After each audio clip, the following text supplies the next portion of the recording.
I want to tell this story about this guy. It's going to be actually several people, but this one in particular. I ain't going to say his name, but I wouldn't say he was a bad dude, but he was always bumming, you know. And back then, at the old Royals, they didn't care who went to the canteen. You can go up there and not have any money, you know, and just talk to people, you know. So he'd go up there and be people waiting to get in the canteen, and as they buy stuff, start to walk away. Man, let me get a suit. Man, I need a suit. Somebody may give him a suit. He'd walk out of there. I shit you not, with his canteen bag full and didn't buy a thing. You know, everybody else bought it. He'd get soup here, maybe some rolled crackers here, and a soda here, there and there, until he had a canteen bag, either almost full, all the way full of canteen stuff he didn't buy. He just bummed, you know. And when I first got to prison, he got me like that. But I learned real quick, man, that you got a lot of people in there that you give them an inch and they'll take a mile, you know. And for a while, he just kept coming back around. Oh man, you balling, you can come off with a soup. That's not the point. The point is you keep coming back all the time. Never offer anybody else anything, but you're always asking them for something, you know. I ain't got any money. And then you have these people ain't got nothing to their name. Everything they have is state clothes, you know, everything. They ain't got radio, they ain't got TV, they ain't got nothing. And they'll tell you, I got a lot of money on the streets, man. I had it going on out there, man. You just don't know, man, how good I had it out there. But my money's all tied up right now, man. Can I get a soup? Let me get a soup, man. I get my money untied, man. You know, fixed. My money situation fixed. I'll kick you down something. There's a lot of people that do that. Claim they have a whole lot of money, and then you never see them with anything, except what they earn from the state, working for the state, you know, which if it's a regular job, it may be $10, $15, $20 a month. That's in Missouri, you know. I don't know how they do it in other states, but that's all I get. If you work for the factory, Missouri Vocational Enterprises, MVE, then you can get up to 90 cents an hour. That's a little bit more, but I'm talking about the ones who don't work there. You know, they work maybe in the kitchen. You know, because you guys in maximum security prisons, you got to start off in the kitchen, and you got to work at least 90 days. And some people stay there; it becomes their hustle and stuff. Others are just there. You know, they just work there. That's all they do is work in the kitchen. You know, and I hear now that the main cooks are making 80. It used to be like $40 or $50 a month. Now they're making 80 a month, so they're doing a little bit better. But you have people like this, you know, that just bum and bum and bum and bum. You know, you have cellies like that too. You know, you could be have a cellie, but this is back when we could smoke. When I was in, you could smoke. You can't smoke now. They took that out in 2018. But you may give your cellie a roll or something, or a shot of coffee. Shot of coffee is a little spoonful of that instant coffee that tastes nasty that you get used to after so many years. And then you don't forget what real coffee tastes like until you get out. I got out and drank a cup of coffee and I was wired.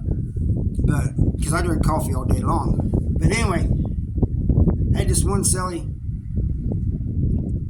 I knew he smoked, man, and he became my cellie, and I'd say, hey, man, here's a roll, man. You know, I'd kick him down a roll every once in a while. And he appreciated it. But it got to where he would just get up and get in the bag and start rolling. Which at first I didn't mind because he was spacing them out. But then it was like every few minutes. He'd smoke one, get down and roll another one. I say, hey, man, this has got to stop, man. Can't be doing that. And he goes, you give me cigarettes, I thought it was okay. I'll give you a cigarette once in a while, man, but I ain't got it like that. I can't give you one. You get done smoking and you roll another one. Oh man, I thought we was better than that. This is me and you. No, it's not.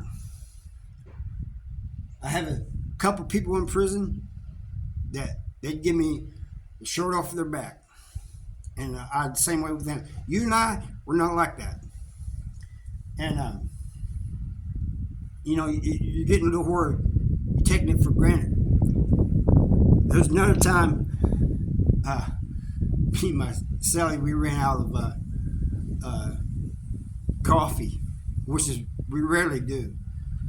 So I went over to this guy and I said, "Hey man, I give you." He had a whole jar of Folgers, not Folgers, Taster's Choice. Or it might have been even that Keefy coffee. He had it in one of those jars because you could buy like 2 or 3 different brands of coffee. Either way, it was almost full. It was like just a little ways from the top. I said, "Hey man, you got a couple shots of coffee me and Kevin can get for me?" He goes, "No man, this has got to last me 2 weeks." Okay, maybe he drinks a lot of coffee too. But anyway, so I leave. It was about a month later. He comes over and he goes, "Hey man," I told Kevin about this myself. He comes over, "Hey man, can I get a roll from you?" And Kevin goes, "No, this has got to last us 2 weeks." We went to the store every week, but Kevin said, "This has got to last us 2 weeks." So the guy, he just stood there and stared at Kevin for a minute. He goes, "Okay, I guess I had that coming." And so after he leaves, I tell Kevin, I said, "Well, maybe he in a situation where he drinks a lot of coffee, and he did have to have it 2 weeks, He was asking, we asked for 2 shots of coffee. He's just asking for 1 roll." Kevin said, "Yeah, but he could have come off with 2 shots of coffee." Sorry, I keep looking at people going by and stuff. I gotta keep an eye on them. But that's the way it is in prison, man. It's all right to give to somebody if you know them and you know that they ain't gonna take advantage of you and everything. But a lot of people, they do it. They just bum and bum and bum. It's like the guy I told you about with the going around asking people for burritos and stuff. Let me get one of those burritos you made. And he wouldn't even put it in a soup or anything, chili or anything. So I laugh every time I think about that guy because we put laxatives in a burrito and gave it to him.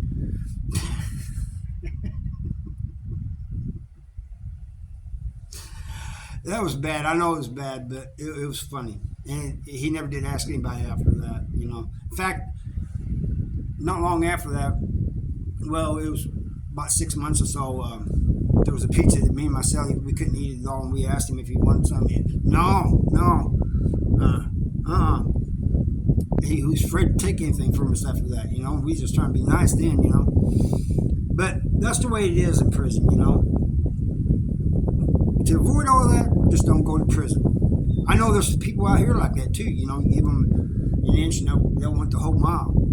But in prison, it's really bad. And like I said, you have these people who pretend to be something they wasn't. Had all this money, all these cars, all these women, and all this and that. And they ain't got nothing in prison. Anyway, that's all I got for you. And I thank you for watching, and I'll see you next time.